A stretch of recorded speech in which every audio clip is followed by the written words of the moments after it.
I just want to show you where the Hakim came from. This is the card, the business card of the gentleman who had the booth at Wanenmachers. Next I'll show you a quick shot of some of the other stuff he had hanging in the same rack as my Hakim. So on this one small rack at the guy's display, you see another Hakim on the top. You see a Swedish AG42 in the center, and if you look down and to the right, you'll see a Thompson with a drum. I believe that's a semi-automatic. So this is the last rifle that I purchased at Wanenmachers. This rifle is a Hakim. It's Egyptian in manufacture. This one dates to 1971.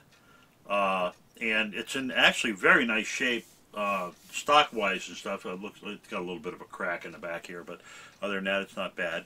The Hakim is the middle of three different rifles that were all based on the same mechanism, the Swedish AG42.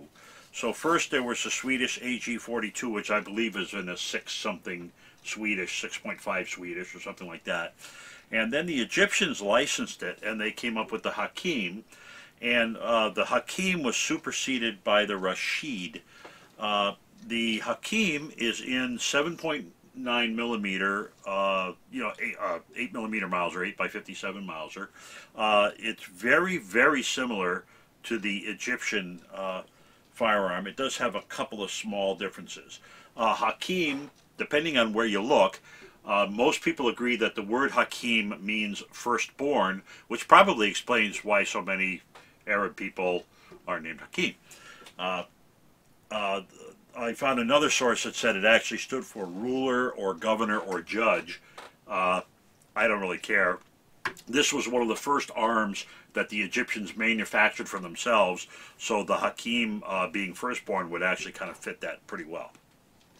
So let's take a look at some of the markings that are on it, and there's really not much to see. Let me bring the camera down. This is going to be, I think, not one of my longer videos, but so we'll bring it down, and we'll see on this side, you can actually see Hakim 7.9 millimeter made in Egypt. And you would think that perhaps that is an import mark, but it is not, because Egypt was under the control of the British for so long. It was very common for them to put those kind of markings on their rifles. There's nothing else really interesting on this side. Let me turn it over. Here we go. And on this side, we see some other more interesting stuff. So here up at the top, this actual little glyph here is like the Hakim mark. It's not the word Hakim. It's like a Hakim mark. And then down below it, you can just barely make out 1971, which is the date of manufacture. And I don't know if you'll be able to see it here or not. And I don't know. There's another set of.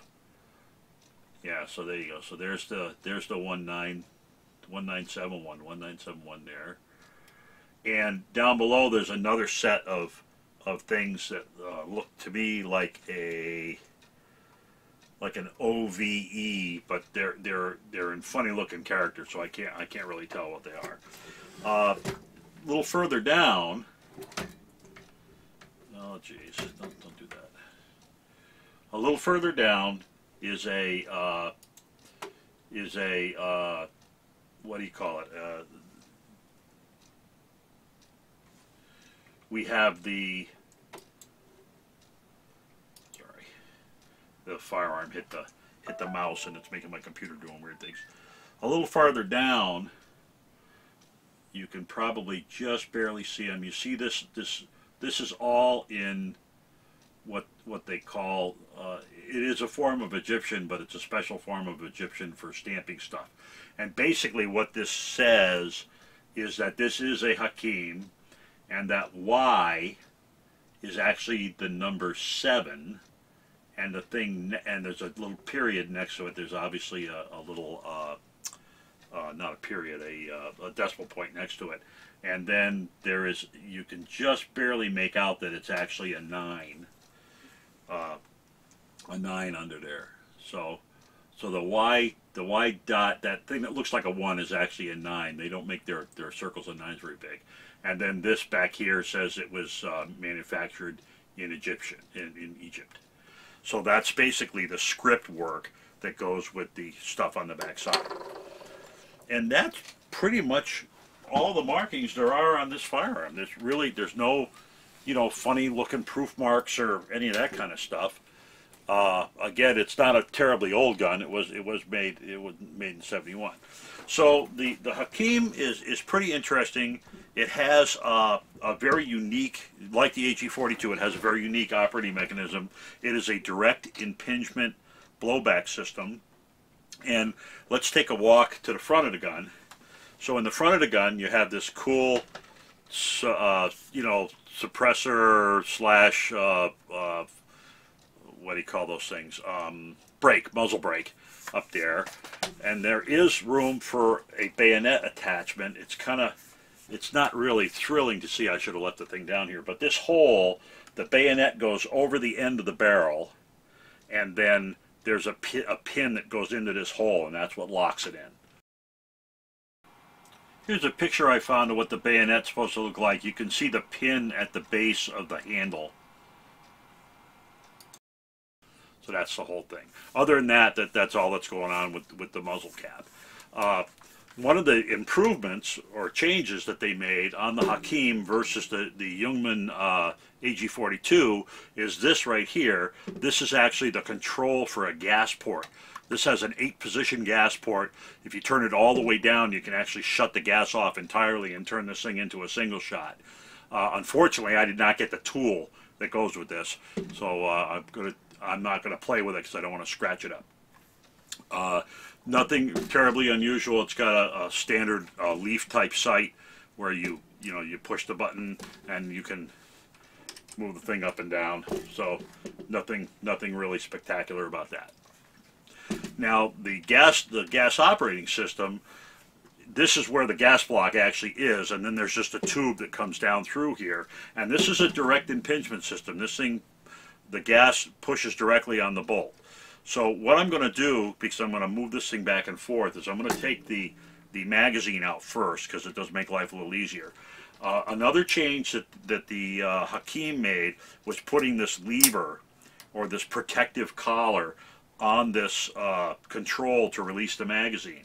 And the reason for that was they were not issued with multiple magazines. You were expected to load this through stripper clips, and you were only supposed to take the magazine out if you were field servicing the weapon. So they wanted to make sure it wouldn't come out and all that stuff. So they have this little really gaudy doodad. So you basically open that up, and then you push it forward, and now you can remove the magazine. Okay. Before we open it up, I'm going to show you this thing on the back. So on the back, there is a fire and safe switch. And this fire and safe switch does two different things. The first thing it does, when it's in safe, it locks the trigger, right? So if I turn it over, I can fire the firearm. Okay. The second thing it does is when it's in the safe position, the bolt carrier will not snap forward. That protects that keeps the interlock from opening and allowing the bolt carrier to snap forward.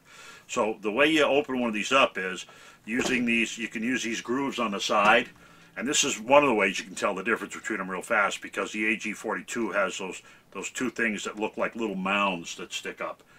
And you guys can decide what you want to call them yourself. But there's two little mounds on either side. This one uses these serrated things, but someone has added. I'm sorry, on this particular gun, there's actually a thing that's been added here, and someone actually riveted a piece of, it's either hard plastic or leather. I can't tell. It feels like hard plastic, and you can actually use this. Makes the gun much easier to deal with, pushing things back and forth. So you slide the cover over, and then you slide it back, and now you've exposed the guts of the gun. So here's the tube, the end of the tube that comes from here, and it's just a straight tube. There's nothing in between there. And if you look down inside here, you can see the direct impingement on the bolt itself. That round circle there is where it directly, right here is where it directly impinges on the bolt. Okay. Here's where the stripper clips go in, right here on the top. So you shove the stripper clip in, do all that good stuff, and you look through that in order to get to the sights. Okay. Now, normally when you want to ride this, when you want the bolt to slam forward, basically what you would do is you would pull this back, and there's an interlock here that this rear piece would kick off. And if you watch, when I move it from fire to safe, you're going to see it creep forward. See, it just crept forward. Now that interlock is in a spot where if I move it backwards, it will snap forward. Okay? I hear that getting hit by one of these is like 10 times worse than Garand thumb. I hear this can really do a number on you. So it's a very, you got to be kind of careful with it. But that's basically how that works. In order to disassemble it for cleaning, it's really quite simple. Stick it in the safe, run the carrier forward. Well, actually, you don't need to stick it in safe for this, but this whole rear block is just held on by the safety switch. So if you set it in the very center and lift it up, the whole thing just pops right out. And now you can run everything backwards and just strip it right out of there. So that's pretty cool. I'm not going to do that right now. And this right here is actually the hammer and the sear. I'm going to unlock this. So there's the hammer. Let me bring that down a little bit so you can see it better.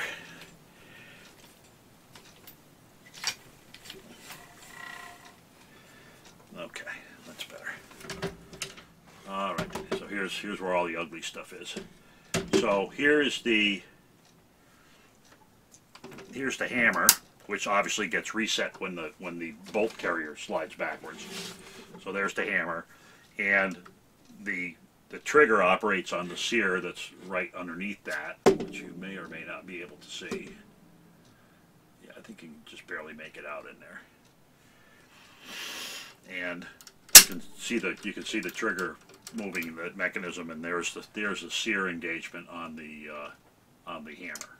So that's pretty much how that works. Haven't stripped it all down yet. This is the first time I've actually taken it apart. So it's pretty cool. But not much else going on here. So let me find the, and there is a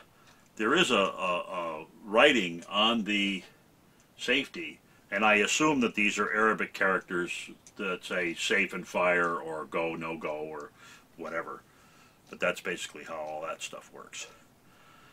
And then we would try to figure out how this goes back on. Okay, so this is how the mechanism fits back down into the gun, and you can see when we're changing the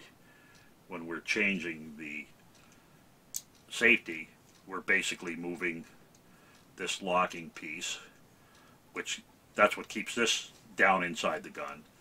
And the other thing that we're doing is, you see this small piece here, it's kind of far behind, and when we turn it, it goes forward. Well, that is what kicks the latch in the shield up, so that the bolt will slide forward. So when you have it in a safe position, the bolt comes back, but you can't, that piece is not protruding, so you can't, it doesn't kick it out. But whereas when you turn it, you can just see it just protruding there from just a little bit. So I'll stick that back on there. Looks like it'll be a fun gun to shoot. Actually, while I'm right here, let me just take a quick look through the barrel. You can't see this, unfortunately. I'm going to take a fast look through the barrel with the bore scope. Now that I don't have to worry about the thing driving me nuts. and it's pretty filthy in there, so I am going to have to clean it up. It mostly looks like dirt. I don't see any brown stuff. I don't see any rust, so that's good to know. But that'll be one of the things I do today, is take that apart. Now, I think when I slid this up, that was probably a mistake, because now now these two guys are locked together and the spring was under tension. So I think the proper way to do this is to rock this forward, just rock this forward a little bit, rock this cover forward, and then remove the rear piece, and then slide the cover. Yeah, see, then you slide the cover off. I'll get up a little higher, you can see it better. So now you can. Now I just slid the cover off. Now you've got the spring. There's a spring within a spring here. It looks like a two-piece. And this also, another interesting thing about this has a two-part firing pin. So there's a solid part of the firing pin in here, and then inside the bolt there's another firing pin, and that firing pin actually is actually under spring pressure. So this does have a spring that returns the firing pin. Here's you can see the butt of it sticking out here. So this has a two-part firing pin. So OVET, I don't know what that means, but there's a little OVET written on the guy here. Could be a number, but I can't tell because I don't read Egyptian, so that's the way it goes. But anyway, so that's how that thing goes together. You know, it's pretty straightforward. This has a tilting bolt. I'm told that's similar to another pretty popular, famous gun, which I can't remember the name of it off the top of my head. But this does have a tilting bolt, so when the bolt goes back, when the rifle comes back, it unlocks the bolt. See right here. You see how it's going up and down, and that's what releases it to fire. So when it comes all the way forward, it drops flat, and then as you come out, it unlocks. And that's basically it. Again, I picked this up because this is another example of an interesting and unique action that I did not currently have. I will also admit to you I have no idea how I'm going to put this back together again, because I've never taken one apart before. But I will, I'm sure I will figure it out sooner or later. Probably later. Looks like we might have to be there. This is going to come down here. So that's cool. This is eventually going to ride forward. If I can figure out where. I just have it. Oh, I see what's going on. I don't have it down far enough. There's a set of rails underneath here. That's all it is. And sneak it by the. I had to sneak it by the hammer, and then we'll put the spring back in here, and we'll put the. There's also on this base plate, you see there's a keeper for the firing pin. I mean the spring. So we'll keep it going. And I lied. I don't think this isn't part of the firing pin. That's just a what do you call it? You know, to keep the spring from getting all flapping around in there. So we're gonna bring this back. Slide that in, I hope. Oh yeah, it slid in. All right. And then now we can put the rear piece back on, if I can remember which way it's oriented, and set it to the center. We'll put it on safe, and now we can let it go back. So let's try it and see if it actually works. So slide it forward, bring it back, and that looked good. The weapon isn't safe, and that's why when I came back it didn't jump forward. So now we'll change it to the fire position, bring it back, and she snaps forward. I suppose if you, this Christmas, if you needed a nutcracker in a hurry, that probably would work pretty well. The reason I took the magazine out is because the bolt will not go forward on an empty magazine. So if you do that, like snap it back, you hear it click, but it doesn't actually go forward because it's hung up on the magazine. So let me snap it back again. Now I'll drop the magazine, and now I can snap it forward. Okay. So it looks like another interesting gun. Obviously, I'm going to need to clean it up quite a bit, but it's a standard 8mm Mauser, so I shouldn't have any trouble at all with ammunition for it. Kind of a weird offset strap hanger on this thing for a shoulder strap. I thought that was pretty weird. But other than that, it's a very straightforward, simple piece of mechanism and not a lot of moving parts. Kind of a crummy rear plate. Not fitted very well either. You can see it. Let me see if you can see that. You can see that it overlaps, you know, the wood here. So I don't know if this is a secondary stock that somebody put on there. It's in such great shape. I find it very hard to believe that it's a 50-year-old stock or 30, 40-year-old stock. So we'll see. But it looks like it'll be a lot of fun. Should be a hoot to shoot. And I hope you enjoyed seeing it. Again, another one of the collection of my actions. I did not have an AG42 style action in my collection, and it was one of the guns on my to-buy list over there. And hopefully, come the springtime, I get it all cleaned up, and we'll take it out to the range and punch some holes in the target and see how it works. Thanks for watching.